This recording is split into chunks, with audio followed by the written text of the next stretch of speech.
1995, we introduced the first point of sale in Kuwaiti market and first ATM driven by Knet.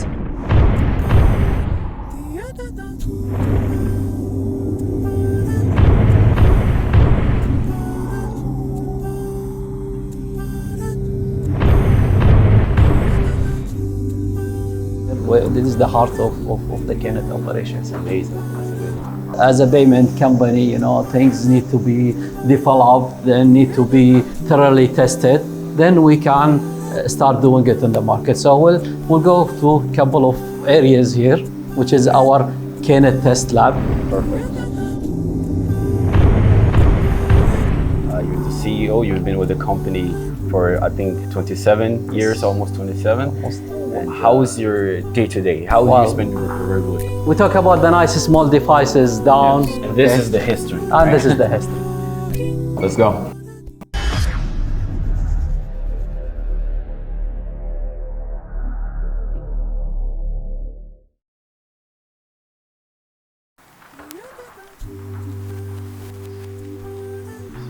This is Abdullah. How are you? Welcome at Knet. It's an honor. Nice, thank you. The CEO of Knet. Thank you very much for having us. So first we want to start by introducing you. You're the CEO. You've been with the company for I think 27 years, almost 27.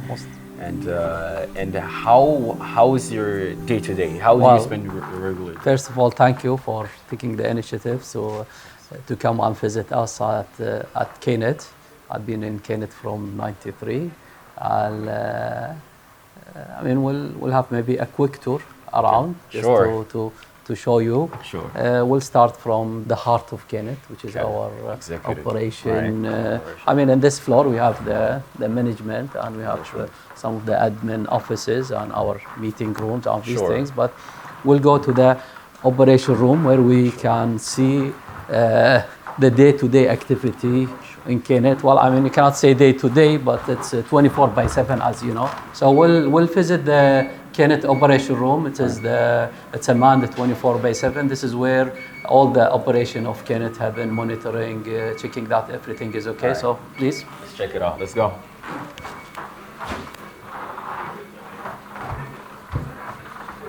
Need some space, guys. So this is the operation. This is the operation room where we have our operation guys. These guys are sitting here 24/7 to monitor the whole network to see if anything need their attention, they will attention it or they will escalate it, so they can see all the devices and all transactions happening at Knet online immediately on these. So everything is transaction. Yes. Include ATM, point of sale, e-commerce, bank connection, all of these things. And this is where this is the heart of the Knet operation. That's amazing. That's amazing. Good job, guys. Thanks for doing what you're doing.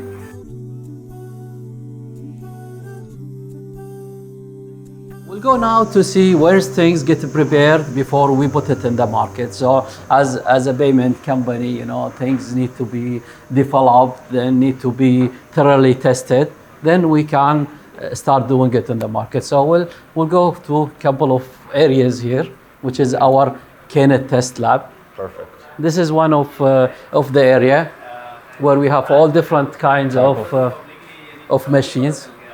So all the different kinds of machines. Different kinds of machines, just sample because you wanted to do all different development, different testing. And so these are all some of them seem very latest, and some of them seem older. Yes. So we need to maintain all of these things, maintain how the readiness of these things. So another area, and this is the ATM. This is the ATM, but we also have different kinds of point of sale. And how many ATM does this company operate throughout? We operate around 900 ATM in Kuwait. 900 ATM. And every year it's increasing It's keep increasing, yes. It's keep increasing. So there's ATM just in Rome, guys. Plus, we have, point of sale is, we have it all around. So this is one of the team. They'll have some of our latest point of sale. And these are latest, like? This one is latest. They have also few other ones all around. You have the small one, you have the big one. Right? Everything is tab, yeah. Some of them is is all in one, like that one. This is will have the computer and the cash register and all of these things.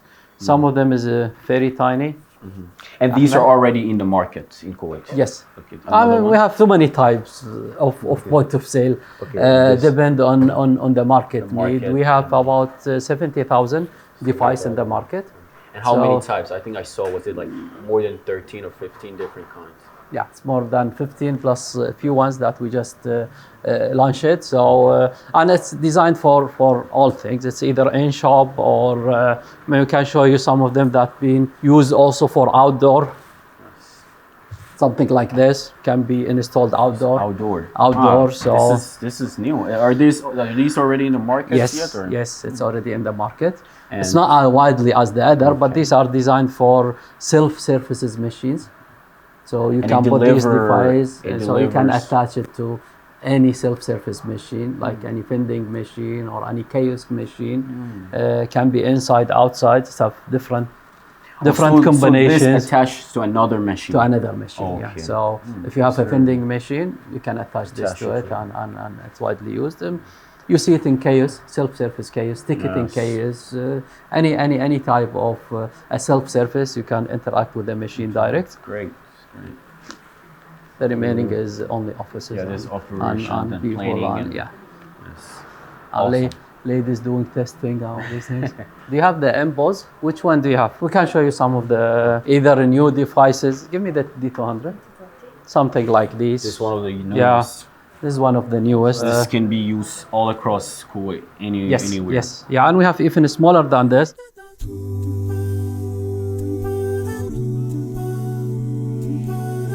There we go. Thank you.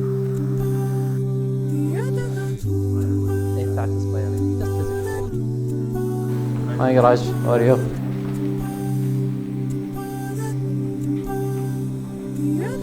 How geht's? We talk about the nice small devices down. Yes. And this is the history. And this is the history. Yeah, this is the point of sale. Used to be. This was installed. And this was the first. This was the first. This was installed in January 1995. 1995, and that was about 3 years after the establishment. Of the first service. Yes. So I can see how bulky, how big, and this is only part of it because the accessory is to have a stand, and you can attach a telephone line because this was all based on telephone line. Used to use cards back then. Yes. With the magnetic only mag. Then things start to be little improve. Got smaller. 98. Then you start to have the lifespan of smaller, faster color, touch screen. Yeah. Now we have these. And what's interesting is the POS, which is point of sale, is actually the most widely used in the region. It is. So when people buy coffee, when they go to the movies, all these activities is through card. Yes, I mean it's widely separated in Kuwait. As I mentioned, we do about there's 70,000 plus point of sale all around Kuwait, in shops, restaurants, gas station, government places. It's the preferred way of paying while you are in store. Right. The other growing thing, which is starting Kuwait 2004, is the e-commerce.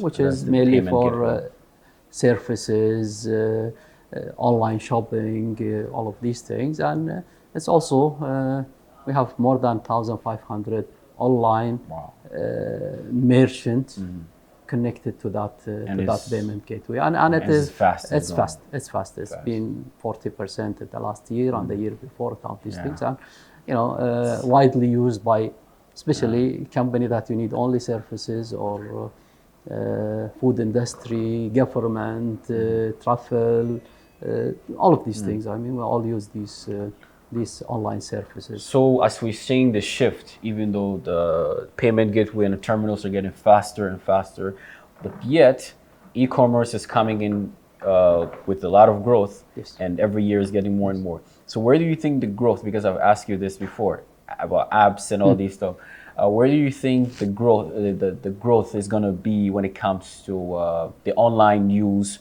but instead of using their cards, using mobile? It's all ecosystems. I mean, as I mentioned to you, we start the e-commerce in 2004. 2004, most of you are young. So in 2004, I mean, the technology was you have a laptop or even a desktop at home, and you have a dial-up. So to connect to the internet, this by itself is a few minutes to, and the speed is very limited. So that time was not that high growth on the payment gateway. Okay, not all people will have a laptop, not all people will have an internet connection, but things start to move rapidly from 2009 and above. 2009, the start of the smartphones, more and more, the start of that time it was 2G, 3G, then now everyone is connected. It's amazing. So it's easy to connect, it's faster, easy to develop. So there is, I don't know, thousands, millions of applications. And that also caused the growth of the e-commerce, because now you can shop anytime, pay anytime. Anywhere. Then you get everything. Yes, that's amazing. Now I want to talk about the achievement of yourself and the company over especially last year, and what we've seen and what we see the future is, and also, I mean, the culture that you have here. I mean, you have a very interesting culture. Even if this is my second time being here, the first time I came, it was very interesting that the culture. Everybody is calm. Everybody is, like one seem like they want to be here. They want to work, and that culture is very interesting. And I think we can have a seat and we can discuss. I can stand for the whole day because I start part of my career as a trainer. So we'll talk about it later. Yes. Yeah, I mean, we are here at Knet. We really believe on the human. They are the main assets of the company. We just passed the 130 employee, just maybe last month. We have a diversity. I mean, we have 17 different nationality in this group. We have like 30% of our staff is females. Almost 30% is also Kuwaitis. We believe in starting people direct from the college. Okay. Myself was not direct from the college. I spent like 4 or 5 years before joining Knet, and that's another story. We'll talk about it. But most of our staff, because sometimes we need an expertise and we get them, but most of our staff, we select them from the graduated Why students. Is that? 2 things. First of all, we are unique in our services. So most likely you will not get people with that expertise that you need them. This is maybe the minor part of it. But the major thing that, when you get someone fresh, he start knowing the culture of the organization. He start be a part of the team. In fact, when we do interview, and usually the interview with us, when we look for people, we are not looking only for the high grade. Sometimes you wanted to see the personality, the willing of learning, that he fit on the team or not fitting on the team. And that helped us a lot, in building the skills, building teamwork, building same culture in the company.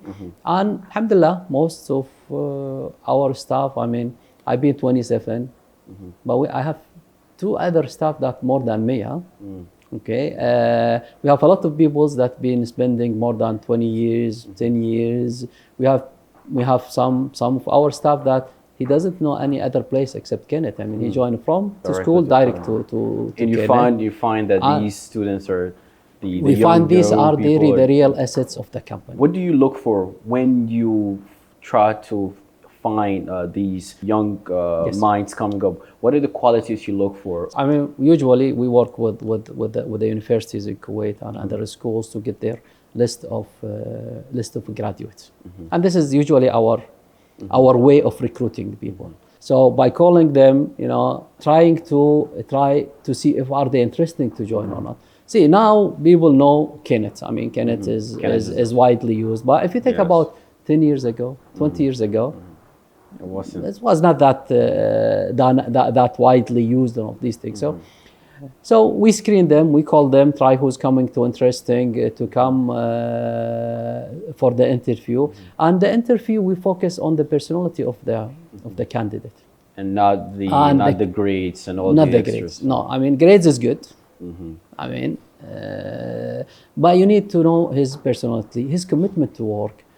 Another thing that also, did he try to expose himself to other things. I mean, sometimes you see some of the students, they are excellent in grades, but socially, networking, communication, vision. I mean, okay, forget vision maybe is a big word, but you know, he should know what I'm planning to do. And usually find some of these that they are so sharp about what did they study this major, what they wanted to do. Exactly. But some of them, unfortunately, you know, he doesn't know. He said, my parent asked me to study this. What do you want to do? I don't know. I'm looking for something. So this is what we really try to select.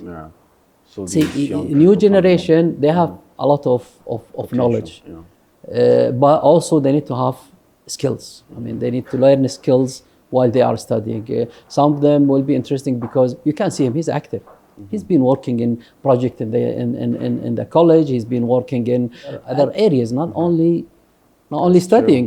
This will help him. I mean, end of the day, you will be part of a team. You will be part of. I mean, we don't work alone.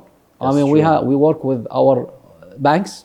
We work with merchants. We work with suppliers. We don't do everything by ourselves. That's true. A simple thing like point of sale. Point of sale, okay, Knet get the device, develop it, test it, but I don't go inside and install it. I have partners that install it for me. That's true. Paper, you know, can you imagine that we go more than 500 visits per day to deliver paper for the merchants? Wow. I don't do it. My partners do it. But you know, all of these things, that mean you not work only with your inner team. You have an outer team. You have a lot of relations to do, and this is skills we try to build it in the people, but he need to have it also to be accepted to it. I don't want to have someone that's sitting in a PC or a laptop and working only for that things. No, you need him to be in a teamwork. And in a company and with our size, I mean, now we cannot say we are small because we are 100 plus staff, but there is a lot of interaction, a lot of communication, a lot of teamwork to do these things. So you have a company you run a company that its success actually depends on how good or how well the economy is doing. Because when the economy is good, people spend more, banks demand more from you guys and vice versa. How do you do it? Is it about, the leadership, your leadership style? I know that you have a value. One of the values of this company is the commitment to customer commitment. And how does that play out? How does that play out with the quality and all of this success? I mean, this company was created almost 30 years ago, and with an objective that to be the payment for the Kuwaiti banks to serve the community of people in Kuwait. So it mainly, to achieve that, it's a lot of cooperation between us and our banks. Plus, building these values in the company culture. People need to have commitment. People need to gain trust because I'm working in a financial institute. And also, this is because of all the cooperations happen and the commitment from the owners, the bank, and also from the staff in the company. So this success is collective. The success is collective to help of everybody coming together. Yes. Now, as I stated earlier about the company culture that you have here, because even meeting you, the calmness and the welcoming, your door is always open. You have an open door policy. Any of your employees can come and ask you questions, can discuss with you if there's any problem. So how do you think that ties up into the overall, achievement of this company? Because if there wasn't that culture that you have here, this company wouldn't be known for what it is today. The quality, everybody knows Knet, here in Kuwait and some regions in the Gulf. So what is it about the culture and with your leadership, that really have been part of this quality you've kept and the overall, environment that you guys have created here at Knet? I think this, I don't like the word open door policy, because it shouldn't be a policy. This should be the fact. No one will walk in or call you, he needs something. See, no one can do everything by himself. It's true. That's very Okay, true. and no one is perfect, and unless you keep a very open channels to communicate with everyone, you'll not be learning, you'll not be improving yourself. The other thing, I mean, you cannot achieve anything without not aligning all the efforts.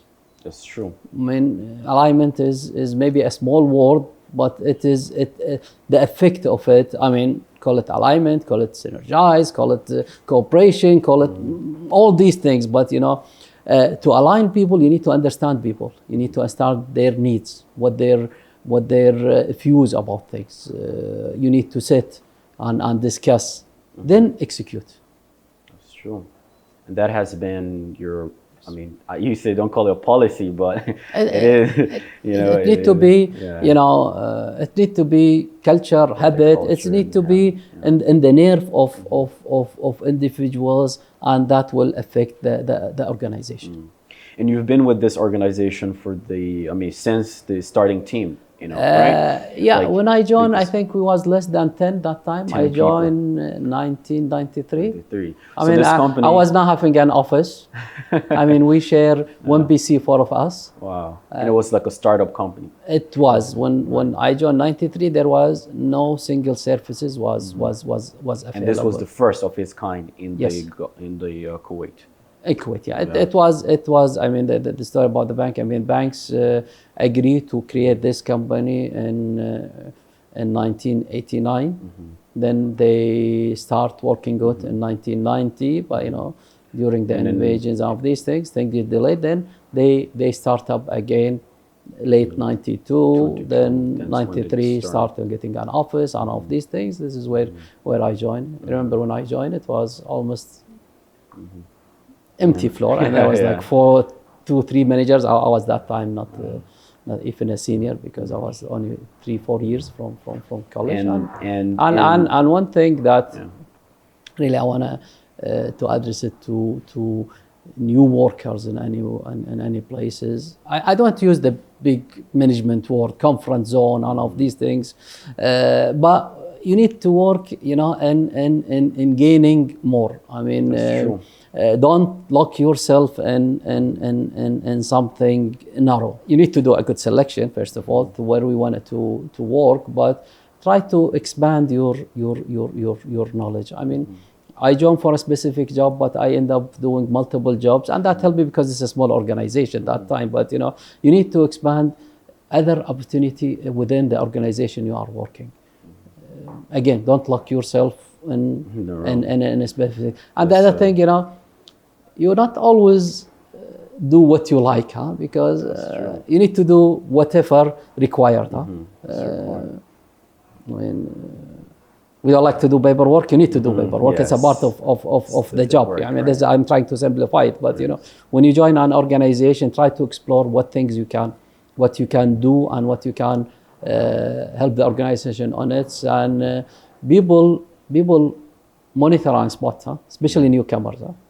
Okay, that's great. That's great, and I've learned so much from you and from the company, and also we did a lot of research. We read, you know, the annual report of the company, and we were very impressed about the achievement, and because you can literally see the growth of the company and the growth of the economy side to side, and they're almost the same graph, you know.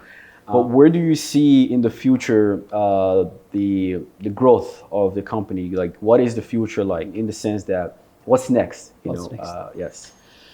So I'll tell you a small old story. How did I came to Knet? I once, after graduating from College of Engineering in Kuwait University, 1990, as a computer engineer. That time, you know, it was the time of Unix relation database, all of these things. I said, you know, I wanted to join areas like this, and I joined one of the ministry as a project manager to handle a project. And at the same time, I continue as a trainer in Kuwait University and in applied education. So I was exposed to a lot of places. Knowledge. You know, that time, I mean, 92, 93 was the rise of the PC. Everyone is buying a PC. Everyone is buying a PC. You wanna, you know, to learn about PC. Engineers wanted to use PCs. Accountant wanted to use PCs. Normal people wanted to use PC. So that time I was a trainer for a couple of PC projects. Most of them does not exist now, but that exposed me to the market and find in the early 90s that the most sector using computing, I mean, even IT that time was not a big word, as information technology was the banking or the financial industry. So I decided to join the banking. And to join it as a private sector because I was in a public sector that time. And you worked for the government at the I time? worked for the government that time. So I resigned from the government and start looking around. You know, and how did you hear about Knet? I know it was a small, you know, that time was newspaper was the media. So, you know, every morning you start your day with a newspaper or two. So I saw a small ad. A financial company requesting for a programmer analyst or something. I don't know what that is. So, put my CV, put it in the fax. And did you ever think that you will be... At that time, it's only faxes, so nothing is there. And that time, I interviewed a couple of banks, so there was a couple of offers from banks. Then they called me in the morning. I remember they called me like 7:30. Are you Abdullah? Yes. Can you come to this company for an interview? Then I went on interview. That time I interviewed the GM, the first GM in Knet. Was named Roy Wilcox. He passed away a few years ago. And just to give you a profile, he was an IBM engineer working on financial institute. So we start an interview. You know, what you wanted to do, all these things. Yeah. And then I decide. Then I decided to join them. I remember joining that time. There was no HR manager, no finance manager. I joined before them. There was only a few. I don't remember, maybe 9 or less that time doing this. And I joined for a specific job, but I ended up doing multiple jobs and then continue from. So you really have a strong loyalty to this company. Yes. That's very good. Yes, that's very good. Yes, We learned so much. But I mean, message here for people. You need also to see where do you want to work. I'm talking about IT, and that take us back to your questions about what's next. You know, when I joined, it was called that time financial services, banking services. Things become payments. That's true. Things now become fintechs. Too many technology is coming, and if you see how things get exponential growth, technology is changing in a very amazing way. So and payment is one of these. I mean, now thinking about now we used to talk about, you know, it's an attended payment. You need to go a point of sale, do a transaction. Before that, it was even a zip-zap machine, so it's totally offline, and someone will call on these things. Payment start from 50s. Then point of sale came, and ATM came late. I think 67. Then point of sale came later. Then after that, e-commerce from late 90s when it started. So it takes 10 years to change from one technology to another technology. But now it's taking months to change from technology. I mean, we launched the KFast, the KTAB, which is the NFC transaction, and the adoption was high. Very high. Very high.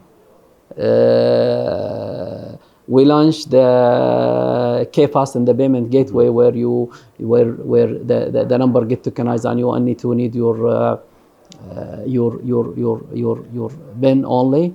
Things get adoption and the new generation. The KFast is the one that only need the PIN. Only the PIN, then in the e-commerce. And that was incepted last year, right? It was finalized last year. So things, the new generation adopt things very quickly.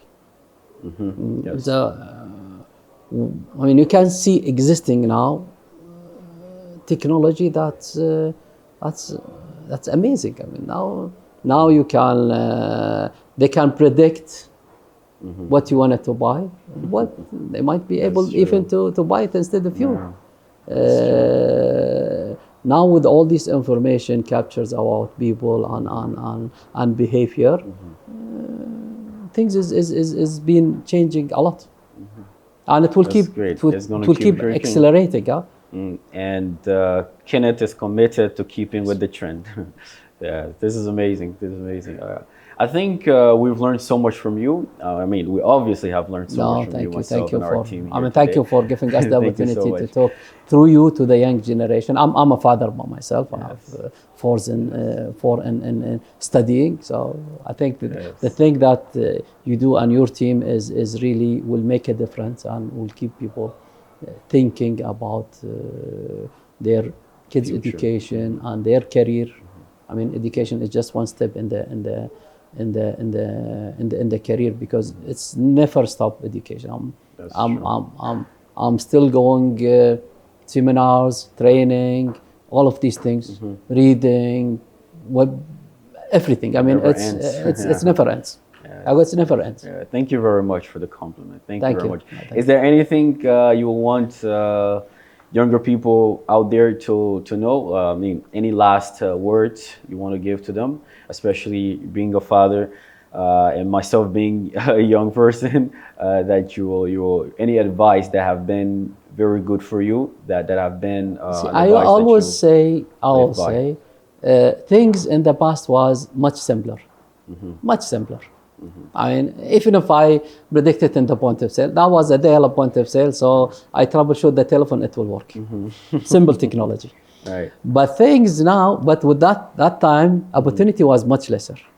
Now things are more complicated, but it's create more opportunity, and people have more access to knowledge.